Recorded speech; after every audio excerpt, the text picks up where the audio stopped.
I'm going to present in French because tonight I'm actually presenting in English on a round table on the Quebec Charter. So I said I will present in French this presentation. Donc, je vais vous parler des étudiants internationaux, une catégorie qui est devenue de plus en plus prisée aussi dans le nouveau modèle d'immigration économique. Et je vais vous parler à partir de deux recherches. Donc je vais parler lentement, mais je vais vous parler aussi à partir de deux recherches.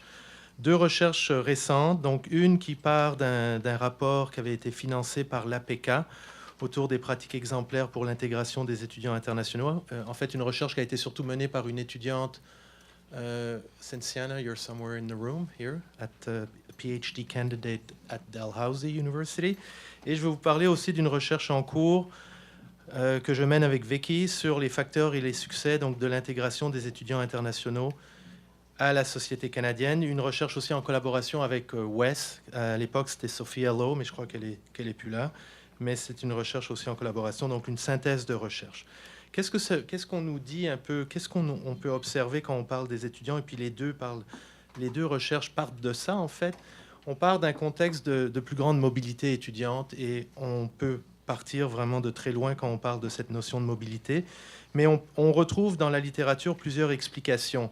La première, c'est bien sûr des raisons économiques qui peut-être poussent des étudiants à vouloir donc augmenter leur capital économique en venant étudier dans des universités comme au Canada et pour ensuite peut-être même envisager d'y rester. On remarque aussi que les universités sont devenues de plus en plus actives au niveau du recrutement, promotion et recrutement. Donc les universités deviennent des acteurs qui veulent augmenter leur clientèle étudiante à l'international. On parle, et puis on en a déjà parlé, de shift en politique publique, le fameux two-step migration model, où on présente un peu l'étudiant comme un idéal, un immigrant idéal, et pour plusieurs raisons. Ils sont jeunes, on les considère comme acclimatés à la société canadienne parce qu'ils ont eu la chance de passer quelques années sur un campus universitaire.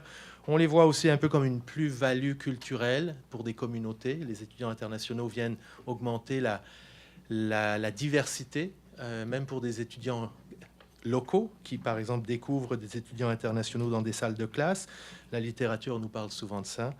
Et bien sûr, peut-être l'élément le plus important, c'est qu'on nous présente bien sûr la question de l'expérience de travail canadien comme étant une variable centrale pour expliquer un peu cette envie de travailler avec les étudiants internationaux.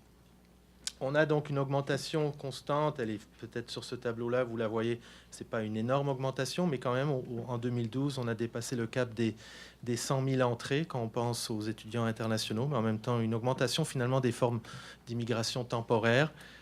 Si je regarde le Canada Atlantique, c'est intéressant. Vous avez donc un cas, je prends le cas de l'Atlantique, où dans cette région-là, on valorise beaucoup les étudiants internationaux comme une source potentielle d'immigrants.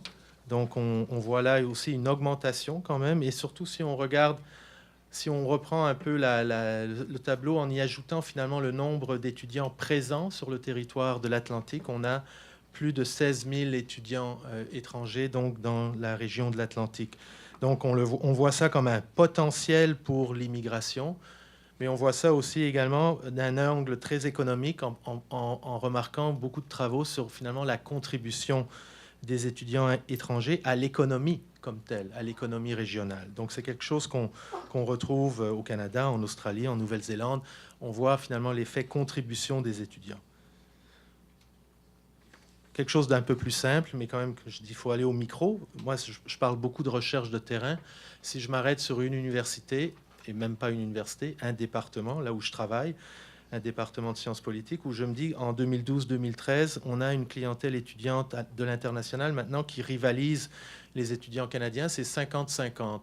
Il y a 10 ans, on pouvait identifier ces individus-là par leur nom, par leur visage. C'était un peu petit côté, ça mettait de la couleur dans un département.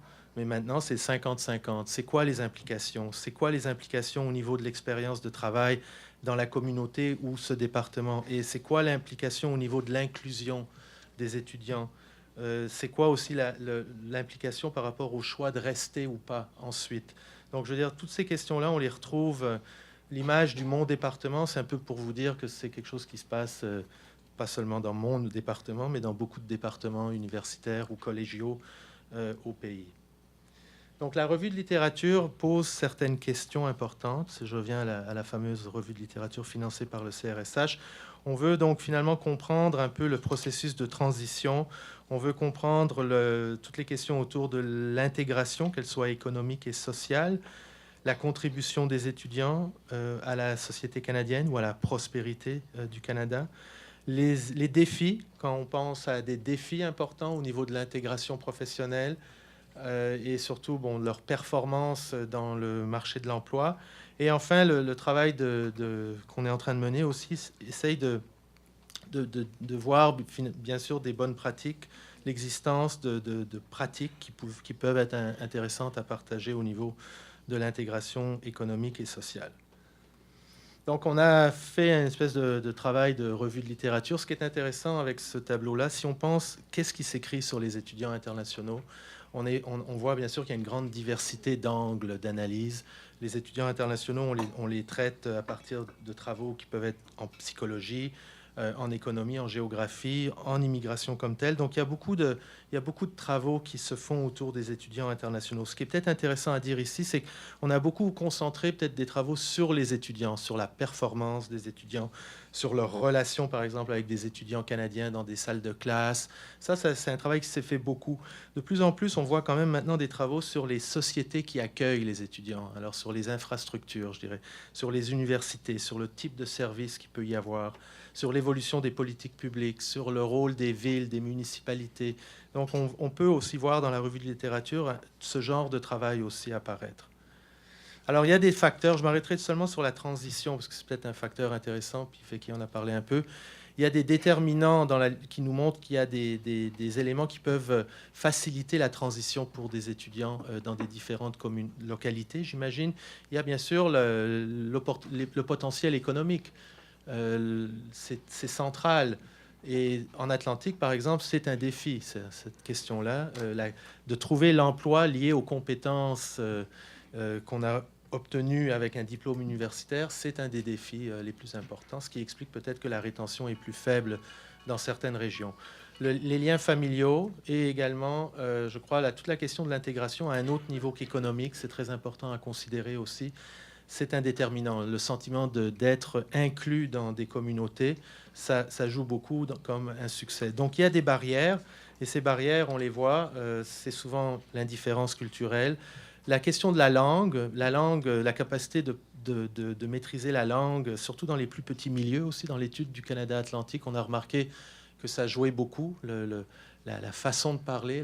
Quand on parle de langue, c'est pas uniquement la langue mais la langue de tous les jours, la langue du quotidien, ça joue beaucoup. On revient beaucoup sur les soft skills, mais aussi un élément qui est ressorti de plusieurs études récentes en Atlantique, c'est l'espèce de mismatch ou de gap, comme on dit, entre les politiques d'immigration, les politiques au niveau de l'emploi et l'attitude aussi des employeurs. Donc il y a des choses à travailler là. Enfin, je vais peut-être passer au-dessus de celle-ci. Je cite seulement une étude en Australie, j'ai mis le mot « the switchers », donc tout le travail qui se fait actuellement autour de la transition, et de se rappeler, donc quand on parle de transition, ben, c'est un processus aussi, un processus où des individus donc, passent à travers ce processus, et il peut y avoir une certaine forme d'anxiété. Dans une étude intéressante sur le cas australien, qui est un peu aussi un exemple à suivre, on étudie beaucoup ce phénomène de la transition pour essayer de comprendre un peu finalement le succès ou les difficultés. Je dirais qu'il y a quand même des initiatives intéressantes, et les deux études, la première étude et ce qu'on est en train de faire, c'est de dégager des pratiques intéressantes. On a donc des différentes pratiques, des bonnes pratiques, et des pratiques qui peuvent partir de différents lieux. C'est ça qu'il faut comprendre, je crois. Il n'y a pas un seul modèle, il n'y a pas le fameux modèle le one size fits all. Il y a plutôt des initiatives qui se font soit à partir des universités, et là je pense que je donne l'exemple d'une université en Atlantic Memorial, l'université Memorial à Terre-Neuve, qui est très avant-gardiste dans sa façon de travailler avec les étudiants étrangers et de les préparer en fait à la suite. Il y a aussi du travail qui peut se faire sous la forme de mentorat, où on veut travailler peut-être avec la communauté des affaires. Donc l'exemple classique qui a connu beaucoup de succès, c'est le fameux Halifax Connector Program, qui s'est déplacé aussi dans d'autres communautés à travers le pays. Il y a aussi des activités très micro encore qui peuvent être intéressantes, donc des initiatives d'étudiants eux-mêmes qui décident de former des projets. Il y a des possibilités aussi avec les municipalités. On a vu quelques cas quand même aussi avec les municipalités. Alors il y a plusieurs choses qui se font sur le terrain, il ne faut pas les négliger. Enfin, pour terminer, j'aimerais tout simplement rappeler donc certaines choses, et l'étude le montre aussi, le rôle des universités. Finalement, il faut quand même se rappeler du rôle des universités. Le rôle des universités, c'est d'attirer ou d'offrir une éducation de qualité. Et les étudiants étrangers souvent rappellent que c'est leur première raison de venir au Canada, c'est de choisir d'abord une institution postsecondaire pour des raisons d'éducation. C'est sûr qu'il y a d'autres questions après qui peuvent se poser. Il y a donc un besoin de financer aussi des services. Il y a des besoins au niveau de l'établissement qui se développent. Ça, c'est très intéressant et peut-être je terminerai là-dessus. And I will say it in English to make sure everybody understands. I think that issue of settlement needs is critical, and it's interesting to see also that in the study, when you look at this, you can ask the question also to see if it really needs the question of location of services is interesting. I find where do we have these services? So on campus or in the community? I think it's an interesting issue. Some universities will say, well, services should be on campus. The settlement sector could say, well, we can find some collaboration on this. And we have interesting cases also in the Atlantic where you have people from the settlement sector moving on to the campus for a few days to work with students, or the other way around, students going into these services and being able to connect with other stakeholders. Donc, je vais m'arrêter là. Merci.